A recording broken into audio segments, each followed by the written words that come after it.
നമ്മളിവിടെ നോക്കാൻ വേണ്ടി പോകുന്നത് സ്ലിറ്റ് ഭാഗം എങ്ങനെ സ്റ്റിച്ച് ചെയ്തെടുത്താലും പെട്ടെന്ന് പൊട്ടിപ്പോകുന്നു എന്നുള്ളതിൻ്റെ ആ ഒരു പരിഹാരം നമുക്കൊന്ന് നോക്കാം. അപ്പോൾ അതിന് വേണ്ടി ഞാനിവിടെ സ്ലിറ്റ് ഭാഗം സ്റ്റിച്ച് ചെയ്തെടുത്തിട്ടുണ്ട്. നോർമലായി എങ്ങനെയാണോ സ്ലിറ്റ് സ്റ്റിച്ച് ചെയ്യുന്നത് അതേ രീതിക്ക് തന്നെയാണ് നമ്മളിവിടെ ചെയ്തെടുത്തിട്ടുള്ളത്. അതിനോടൊപ്പം നമ്മളൊരു എക്സ്ട്രാ പീസ് ഫാബ്രിക് ഇതിൻ്റെ മുകൾ വശത്തായിട്ട് സ്റ്റിച്ച് ചെയ്തെടുക്കുകയാണ് ചെയ്യുന്നത്.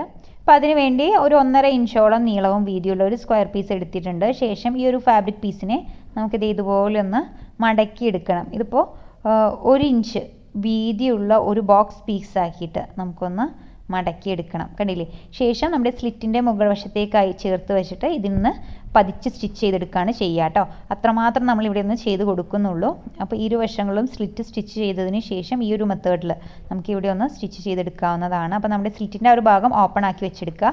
ശേഷം നമ്മുടെ ഈ ഒരു ഫാബ്രിക് പീസിനെ ഇതുപോലെ വീഡിയോയിൽ കാണുന്ന ആ ഒരു രീതിക്ക് കറക്റ്റ് ലെവലൊന്ന് മടക്കിയെടുക്കണം. 1/2 ഇഞ്ചിനേക്കാൾ ഒരല്പം കൂടുതൽ വീതിയും 1 ഇഞ്ചോളം നീളവും ഉള്ള രീതിക്ക് വേണം നമ്മൾ ഇതുപോലെ ഫാബ്രിക് പീസിനെ ഒന്ന് ബോക്സാക്കി മടക്കിയെടുക്കാൻ. ശേഷം നമ്മുടെ സ്ലിറ്റിൻ്റെ ചീത്ത വശത്തായിട്ട് നമ്മൾ സ്റ്റിച്ച് ചെയ്തെടുത്തിട്ടുള്ള ആ ഒരു ഭാഗത്ത് വെച്ചിട്ട് വേണം ഇതുപോലെ നമ്മുടെ സ്ലിറ്റിൻ്റെ ഓപ്പൺ ഭാഗത്തോട് ചേർത്ത് വരുന്ന രീതിക്ക് ഇതുപോലെ ഒന്ന് വെച്ച് നമുക്കിതിന് ചുറ്റിലും ഒന്ന് സ്റ്റിച്ച് ചെയ്തെടുക്കാം.